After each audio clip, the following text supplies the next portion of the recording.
নমস্কার বন্ধুরা, আজ আমি চলে এসেছি আরেকটা রেসিপি নিয়ে। নতুন রেসিপি বলবো না, কারণ সব রেসিপি সবাই বানিয়ে খায়। আমি আমার মতো করে বানাচ্ছি, আর অন্যরা অন্য দুজনের মতো করে বানায়। আজকে আমি পাস্তা বানাবো। পাস্তাটাকে আমি বয়েল করে নিয়েছি।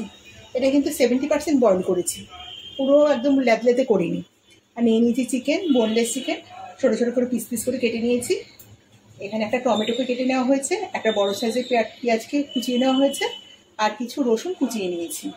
প্রথমে আগে চিকেনটাকে আগে ব্যবস্থা করে নিই। কড়াইতে 1 চামচ রিফাইন্ড অয়েল দিয়ে দিয়েছি, যেটাকে বলে সাদা তেল। কারণ পাস্তা না সর্ষের তেলে রান্না করলে একদমই ভালো লাগে না। তেল গরম হয়ে গেছে, এর মধ্যে দিয়ে দেবো 7 চামচ মতো কুচানো রসুন। রসুনটাকে হালকা করে ভেজে নেব। আজকে আমি বানাচ্ছি চিকেন টমেটো পাস্তা। এটা খেতে ভীষণ ভালো হয়, খুব সুস্বাদু খাবার।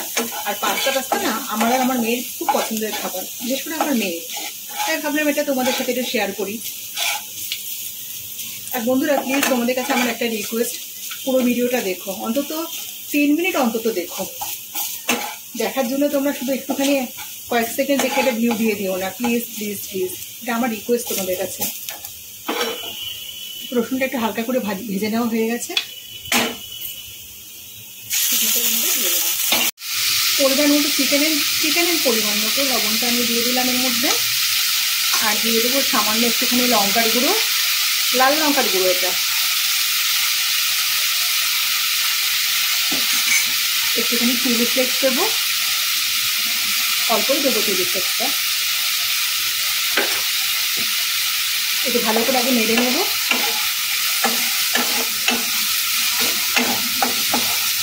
একটুখানি ভাজা ভাজা এটাকে করে নেব। আর এর মধ্যে দিয়ে অরিগানো ছিটিয়ে দিচ্ছি। চিকেনটা যতক্ষণ না ভাজা ভাজা হয়ে যায়, আমি গ্যাসটা সিম করে নিয়েছি। এটাকে রান্না করব একদম লো ফ্লেমে। এটাকে ভাজা ভাজা করে নিচ্ছি। একেবারে ভাজা ভাজা করে নিয়েছি। চিকেনটাকে তুলে নেব আগে। আবারও কড়াইতে 1 চামচ সাদা তেল দিয়ে দিয়েছি। তেল গরম হয়ে গেছে। আবারও একটুখানি রসুন কুচি এর মধ্যে দিয়ে দিলাম। যে রসুনটা কুচানো হয়েছিল, অর্ধেকটা দেওয়া হলো চিকেনে, আর হাফ দেওয়া হচ্ছে এখানে। রসুনটা একটু হালকা করে ভেজে নেব। এটা খেতে খুব টেস্টি হয়। এটা আমার মেয়ে তো প্রায় পাস্তা খেতে খুব পছন্দ করে। নানা রকমভাবে পাস্তা বানিয়ে দেওয়া হয়। ও ডিনারে রুটি খেতে চায় না, ভাত তো খাবেই না। ভাত দুপুরেই খেতে চায় না, আর রাতে। তাই ডিনারের জন্য নিত্য নতুন কিছু না কিছু করতেই হয়। মাঝে সাঝে তোমাদের সাথে একটু শেয়ার করি। এবার কোচানো পেঁয়াজগুলো এর মধ্যে দিয়ে দিলাম। পেঁয়াজগুলো যতক্ষণ না একদম লাল লাল হয়ে যাবে, ততক্ষণ আমি এটাকে ভাজবো। গ্যাসের ফ্লেমটাকে একদম লোতে রেখেছি। আমাকে এক বন্ধু কমেন্টে জানতে চেয়েছে আমি এতটা অ্যাক্টিভ থাকি কী করে। মানে তুমি এত অ্যাক্টিভ থাকো কী করে? আরে একটাই তো জীবন বন্ধুরা। সে জীবনে তো যেমন মানুষের জীবনে সুখ থাকে, দুঃখও থাকবে। সব কিছু মিলেই তো জীবন। এই জীবনটাকে এনজয় করো।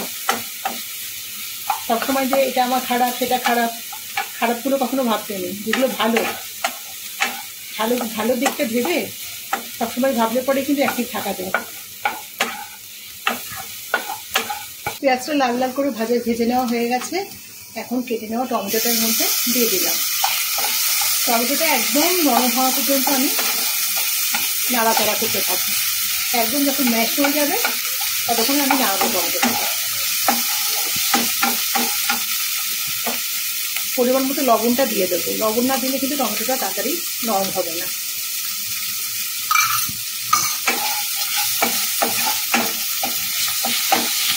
টমেটোটা একদম নরম হয়ে গেছে। এবার আমি এখানে 2টো টমেটো পিউরি করে রেখেছি। টমেটো পিউরিটা এর মধ্যে দিয়ে দিলাম। সামান্য জলের মধ্যে অ্যাড করেছি, কারণ একটুখানি জল লাগবে এর মধ্যে। এর মধ্যে দিয়ে দিলাম সামান্য একটুখানি চিনি। আমি সব রান্নাতেই চিনি দিই, কিন্তু এতটা আমি টমেটো পিউরি দিয়েছি, একটা টমেটো দিয়েছি, ব্যালেন্স করার জন্য আমাকে তো একটুখানি চিনি দিতেই হবে। আর দিয়ে দেবো অল্প লবণ। লবণটা আমি থেকে দিচ্ছি তো। আর দেবো চিলি ফ্লেক্স। চিলি ফ্লেক্সটা বেশি দেবো না, বড্ড ঝাল লাগে। দেবো অরিগানো।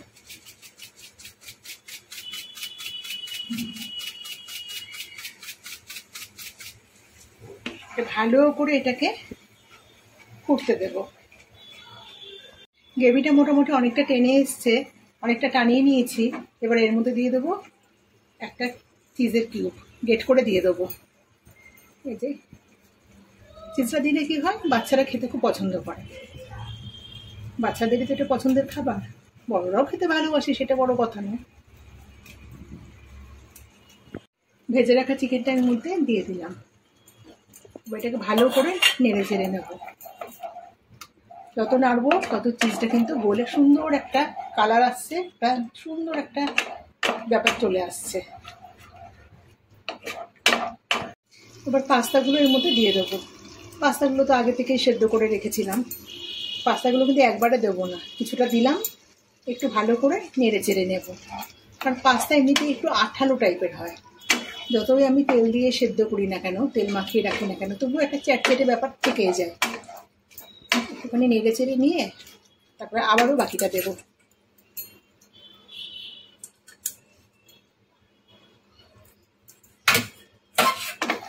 ভালো করে নেড়ে চেড়ে নিচ্ছি। কালারটা কত সুন্দর এসছে, খুব সুন্দর গন্ধ বেরিয়েছে।